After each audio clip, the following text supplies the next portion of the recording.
Hey, this is Hanan, and today I would like to talk about essential tremors.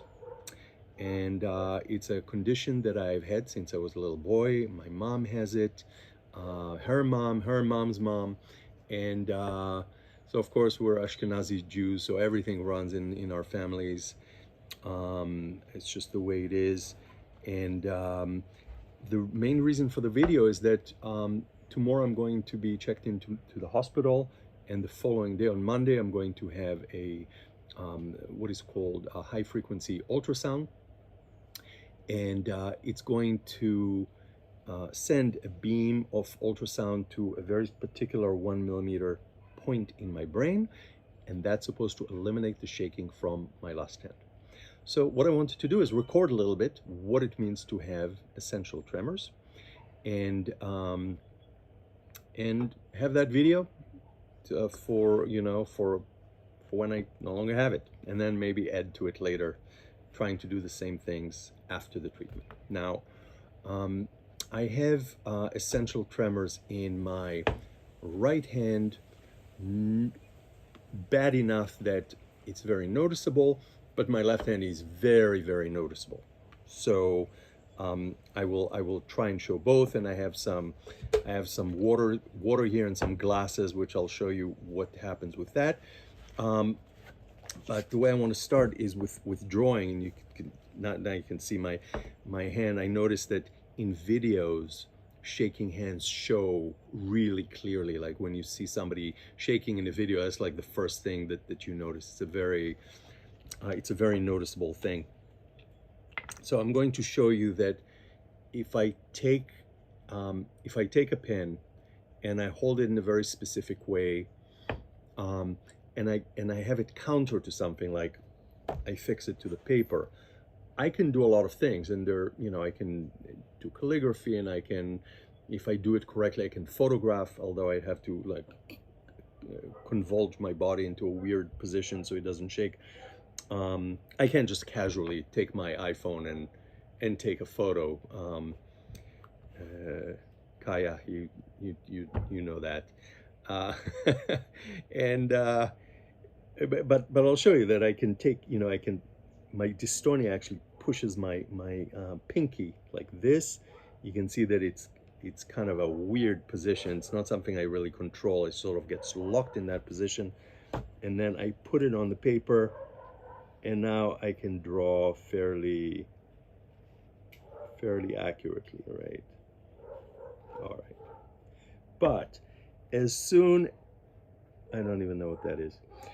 As soon as I no longer have that counter, and I just try to make my hand do its thing, you can see that it's, I'm going to try and draw a rectangle.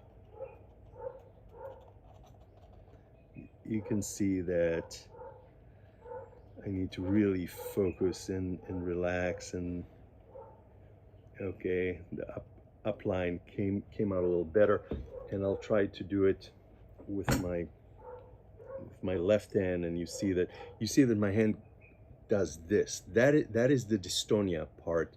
So if I don't let it find the position that it's comfortable in, it'll literally not even allow me to keep the pen held. This is just, this is me.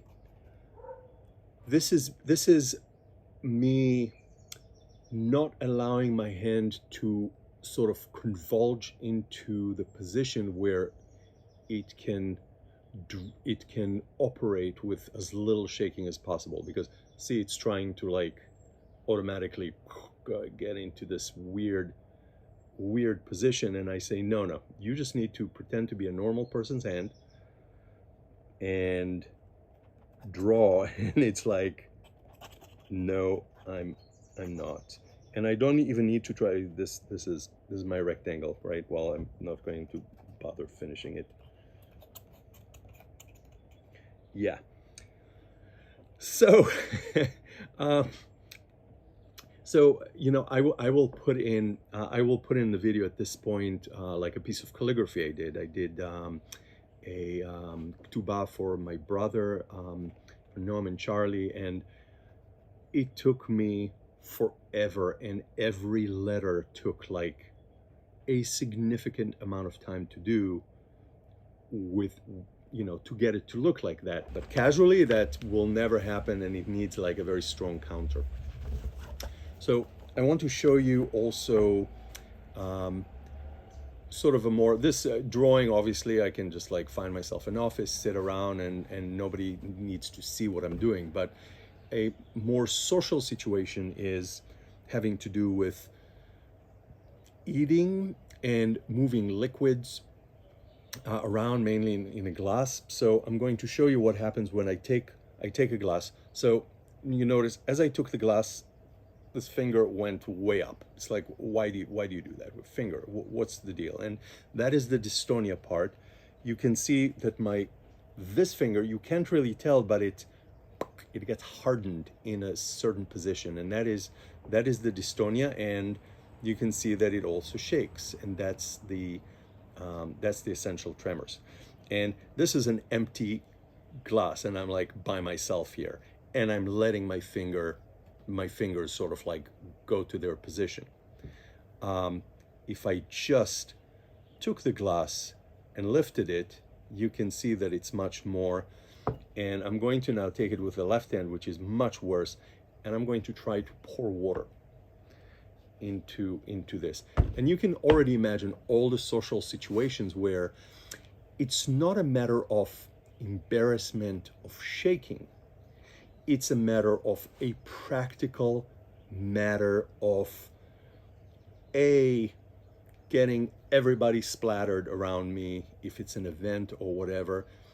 And it's not that it's an embarrassing thing, it's that I end up with no bloody water in my glass and I have nothing to drink. So it's sort of like pointless to try. It's like, let me, you know, I want to do this. I don't care that I get everybody wet, but I have an NP glass now, so it's like, why even bother? And it's really like that. So I'm going to hold that glass, and notice that there's certain hand position my hand go to naturally that sort of get stuck, that sort of shake less, like this.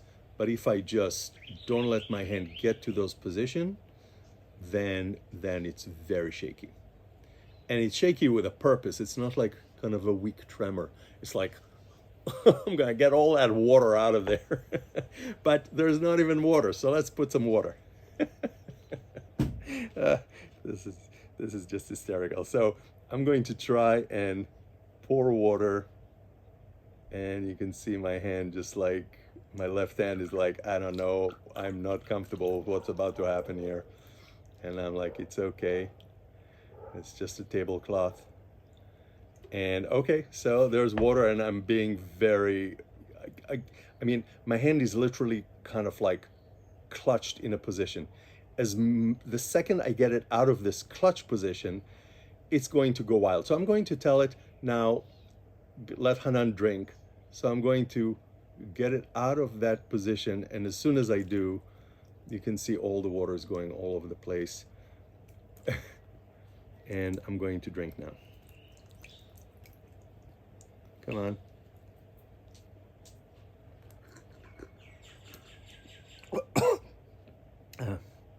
Yeah. Anyway, so that is sort of the beginning, the big beginning and the end of that. And if I fill it up again, I'm going to try and move it. And again, my finger goes like this. I'm going to not let it, and just take it from one hand to the other. Splashy splash, and back. And you can see how that is. Another thing that happens is if I have a spoon, I'm going to try and put a spoon of water, spoon of sugar in this glass, and that is even more awkward because a glass still has a little weight, so it drags down. The spoon has no counter whatsoever, and there is not even a situation. All right, there there's hardly a situation where any sugar even makes it out of the thing here. You see. Yeah. So you get the point. No sugar for you.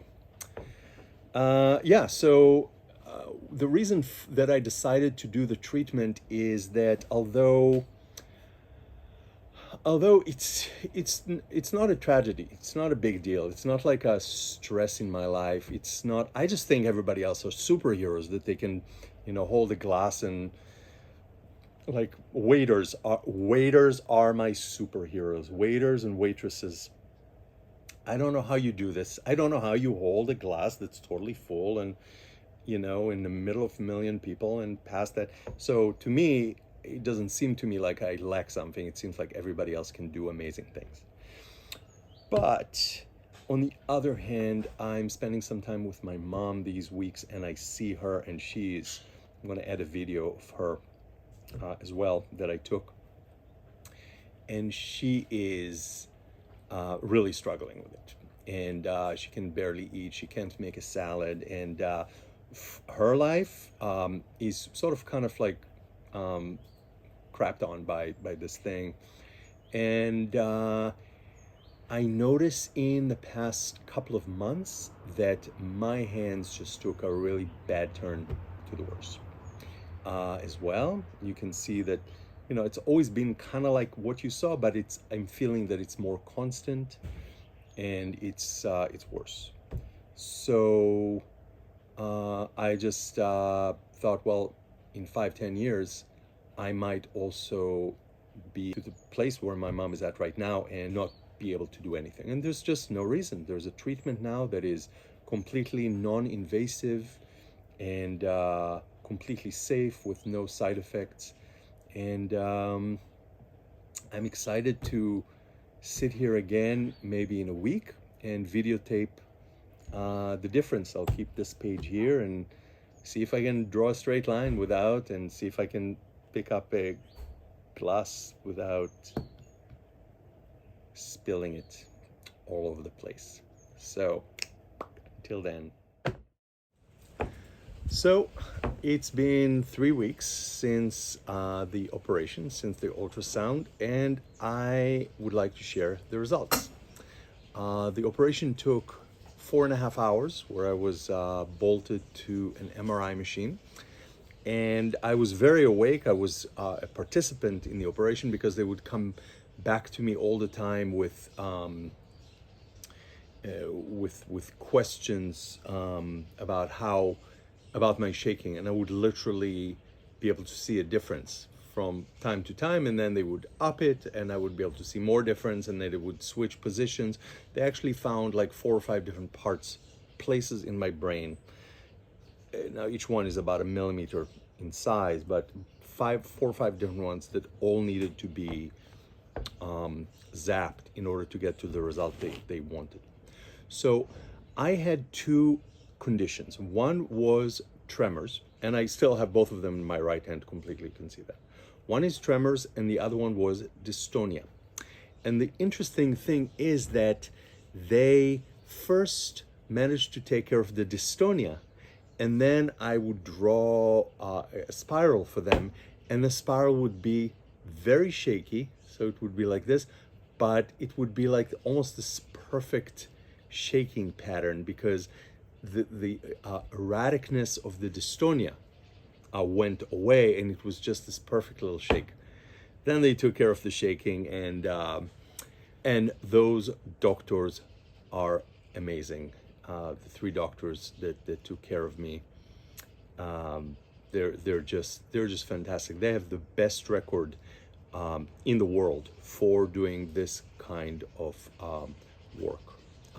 Schlesinger, Ilana Schlesinger, Lior Levtov, and Alon Sinai. Wow, just the amount of work they put into me. And the reason why in Israel it's so good to do it in Israel is because in Israel those guys get paid a salary.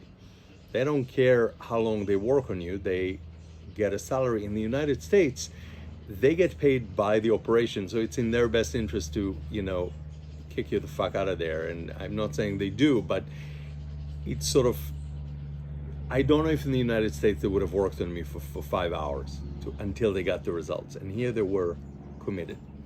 So I will show you some videos and some photos where they were giving me injections in my sort of all around my head. And it was, I psyched myself pretty well. So I felt a prick, but I was told it was very painful, and I did not suffer from it. It was just what it was. They let Johanna videotape as long as she was sitting down, because they didn't want her to faint. But she's tough as nail, this chick. And then Dr. Levtov insisted that Johanna and I take this photo with my frame on. And actually there are parts in my skull that I still can't feel, because the screws, the bolts that bolted to my head, were sort of right on this nerve, which is fine, it's normal. Yeah, and then I was put in the MRI machine, and the process started. And I want to show you a couple of things. I'm going to show you some guitar playing in a little bit, and the differences between before and after. First thing I want to show you here is the before of my spiral. This is the spirals that I could draw, and the straight lines that I could draw before the operation. And this is the spiral that I could draw right after. Like, literally, we decided the operation was over. It's a mutual decisions. Otherwise, we could like, hey, do it a little more, or at the end, actually, I was like, okay, guys, we're done. I feel like this is good. And Leo came to me, Hanan, I feel good about like one more. So we did one more, and then he's like, Hanan, one more zap, please. Can I zap you once more? I'm like, yeah, sure. Go ahead, zap me. So, well, I'm very glad he did, because each one of those just improved my, improved, obviously, what I can. But this is the spiral after we decided it's all done. You can see that it's like, what? Crazy result, right? But I want to show you, from before. Obviously, this is my right hand, which is exactly the way it was before. You can see that it's, and even after I pour, I cannot lift it higher than this without spilling it. So let's get rid of that water and do it with my left hand, which is now, oops, I spilled because I missed, but there's no shaking. Fill it up all the way, remove this cup out of the way, and there you go. Just still a little bit of habitual lifting of the finger, and I also filled it up very high, but you can see I can now move it all around, and there's no problem. I can get up and sit down, and it's just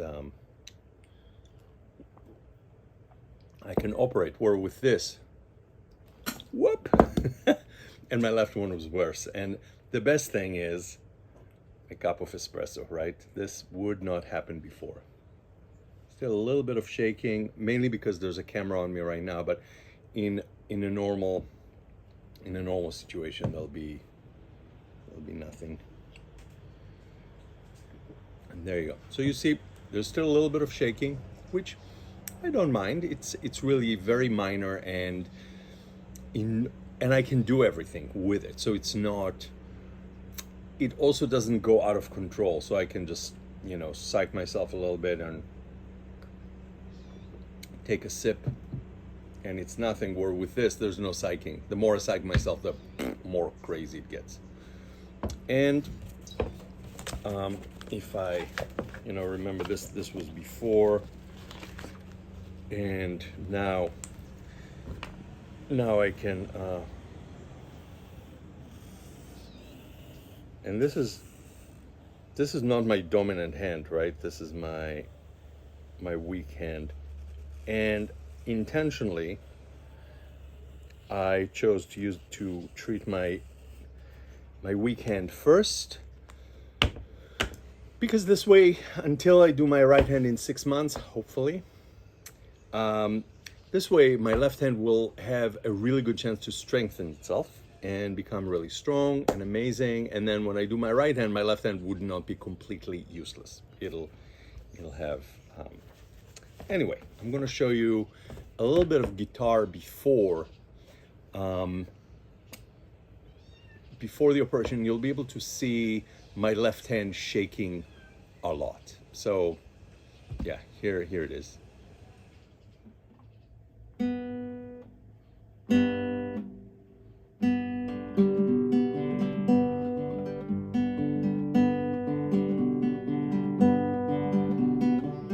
Clouds so swift, rain won't lift, gate won't close, the railing froze. Get your mind over winter time, you ain't going away. Ooh, ride me high, tomorrow's the day my bride is gonna come. Ooh, are we gonna fly?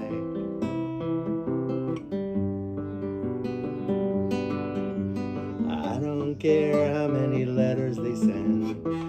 Morning came and the morning went. Pick up the money and pick up your tent. You ain't going nowhere. So you can see that, well, number one, I kind of suck at guitar. I just play exactly what I need to, but not much more than that.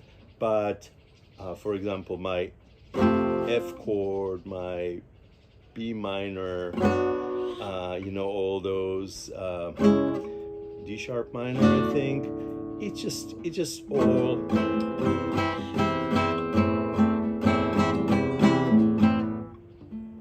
all goes so much faster to where it needs to go. And I'm just beside myself with the results. They asked me before the operation, hey, how's that going to change your life? And I'm like, I don't fucking know. I lived with this since I was like 7 or 8 or whatever. I never thought about it, and I worked my life around it. And it's not like right now I'm complaining because I can't fly like a bird. I just work around it by getting everywhere through roads, right? Driving places. I don't look at birds and get depressed that I can't do what they do. And it was the same when I was shaking. If I needed somebody to move a coffee cup for me so I don't spill over everybody, I'd ask them.